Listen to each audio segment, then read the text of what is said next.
Kick and Learn, c'est le nom du nouveau projet lancé par la Confédération africaine de football, à travers lequel elle veut protéger les futures stars du football africain et leur montrer que l'éducation est prioritaire.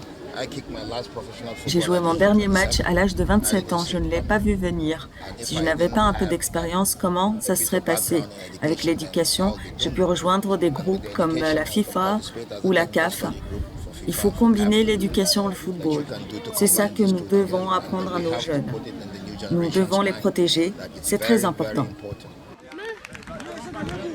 Aujourd'hui, consultant des chaînes de télévision, Daniel Amokachi s'est évertué à expliquer aux jeunes élèves que s'il pouvait tenir sur un plateau télé, c'est parce qu'il a reçu une bonne éducation. Salomon Kalou, la légende ivoirienne invitée par la CAF, apporte de l'eau à son moulin. L'éducation et le sport vont ensemble. Nous, on a eu l'opportunité, la chance d'être dans un centre de formation. Nous, on faisait les deux, on a alterné entre le sport et l'éducation. L'éducation est importante, c'est pourquoi la CAF change désormais le format du championnat africain scolaire. Ce championnat scolaire fera une grande révolution. Il avait déjà été changé.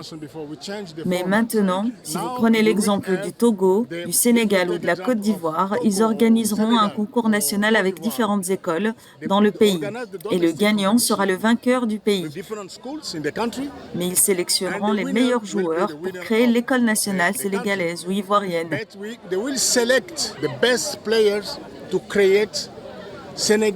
Pour jouer au niveau de la zone, vous savez que nous avons 60 zones de football dans le continent.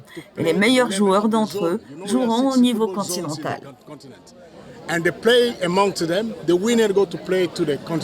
président de la CAF, Patrice Motsepe, est très préoccupé par l'image que présentent les professionnels de football au soir de leur carrière. C'est pourquoi il tire déjà la sonnette d'alarme afin que les futures stars ne tombent pas dans le même piège. Pour lui, l'éducation est très indispensable à côté du football.